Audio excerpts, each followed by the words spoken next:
KSU പ്രതിഷേധത്തിനിടെ പരിക്കേറ്റ ആരോഗ്യമന്ത്രി വീണ George ആശുപത്രി വിട്ടു. വെള്ളിയാഴ്ച പുലർച്ചെ 4:00-ഓടെയാണ് പരിയാരം മെഡിക്കൽ കോളേജിൽ നിന്ന് ഡിസ്ചാർജ് ചെയ്തത്. തുടർ ചികിത്സയ്ക്കായി തിരുവനന്തപുരം മെഡിക്കൽ കോളേജിൽ പ്രവേശിപ്പിക്കുമെന്നാണ് നിലവിൽ ലഭിക്കുന്ന വിവരം. കണ്ണൂരിൽ നിന്ന് ഔദ്യോഗിക വാഹനത്തിൽ റോഡ് മാർഗമാണ് മന്ത്രി തലസ്ഥാനത്തേക്ക് തിരിച്ചത്. മന്ത്രിക്ക് അടിയന്തര ശസ്ത്രക്രിയ വേണ്ട സാഹചര്യം ഇപ്പോഴില്ലെന്ന് കഴിഞ്ഞ ദിവസം മെഡിക്കൽ റിപ്പോർട്ടിൽ പറഞ്ഞിരുന്നു. മന്ത്രിക്ക് കഴുത്തിലേറ്റ ക്ഷതത്തിൻ്റെ ഭാഗമായി വലതു കൈയിലേക്കും തലയുടെ പിൻഭാഗത്തേക്കും പടരുന്ന വിധത്തിലുള്ള കടുത്ത വേദനയ്ക്ക് നൽകി വരുന്ന ചികിത്സയുടെ പശ്ചാത്തലത്തിലാണ് ബോർഡിൻ്റെ വിലയിരുത്തൽ. MRI റിപ്പോർട്ട് പ്രകാരം കഴുത്തിലെ കശേരുക്കൾക്കിടയിലുള്ള ഡിസ്കുകൾ 2 ഇടങ്ങളിൽ നാഡീമൂലാഗ്രങ്ങളിൽ അമർന്നുള്ള സമ്മർദ്ദം കാരണമാണ് കടുത്ത വേദന അനുഭവപ്പെടുന്നതെന്നാണ് ഡോക്ടർമാർ വ്യക്തമാക്കുന്നത്. അതേസമയം സംഭവത്തിൽ കോൺഗ്രസും CPM-ഉം തെരുവിലും സൈബറിടത്തിലും പോര് തുടരുകയാണ്. മന്ത്രിയെ അപായപ്പെടുത്താനുള്ള ആസൂത്രിത ശ്രമം എന്നതാണ് CPM ഉയർത്തുന്ന വാദം.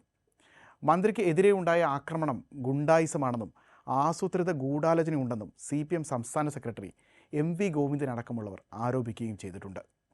മന്ത്രിയെ വധിക്കാനായിരുന്നു ശ്രമമെന്നാണ് മുതിർന്ന CPM നേതാവ് MV ജയരാജൻ്റെ പ്രതികരണം. കള്ളപ്രചാരണവും കപട നാടകവുമാണെന്നാണ് കോൺഗ്രസിൻ്റെ മറുവാദം. ആക്രമിച്ചിട്ടുണ്ടെങ്കിൽ ഒരു ദൃശ്യമെങ്കിലും തെളിവ് തരൂ എന്നാണ് കോൺഗ്രസ് നേതാക്കളുടെ ചോദ്യം. മന്ത്രി ആശുപത്രി വിട്ടതിന് പിന്നാലെ രൂക്ഷ വിമർശനവുമായി യൂത്ത് കോൺഗ്രസ് നേതാക്കളടക്കമുള്ളവർ രംഗത്തെത്തിയിട്ടുണ്ട്.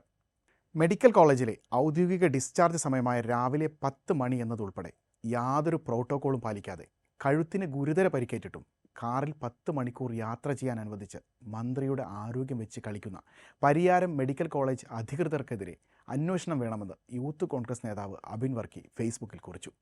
ഗുരുതര അവസ്ഥയിലുള്ള രോഗിയെ ഡിസ്ചാർജ് ചെയ്ത് ആംബുലൻസ് ഇല്ലാതെ കണ്ണൂരിൽ നിന്ന് തിരുവനന്തപുരത്തേക്ക് കാറിൽ പറഞ്ഞയച്ചത് ഞെട്ടിപ്പിക്കുന്നതാണെന്ന് VT ബൽറാമും സമൂഹ മാധ്യമത്തിൽ കുറിച്ചു. വീഴ്ചയിൽ വകുപ്പ് മന്ത്രി തന്നെ മുൻകൈയെടുത്ത് അന്വേഷണം നടത്തണമെന്നും ബൽറാം ആവശ്യപ്പെടുന്നുണ്ട്. അതേസമയം മന്ത്രിയെ ആക്രമിക്കുന്ന ദൃശ്യങ്ങൾ ഹാജരാക്കുന്നവർക്ക് ഇനാം പ്രഖ്യാപിച്ചതിൽ വിമർശനവുമായി DYFI സംസ്ഥാന സെക്രട്ടറി വസീഫും രംഗത്തെത്തിയിട്ടുണ്ട്.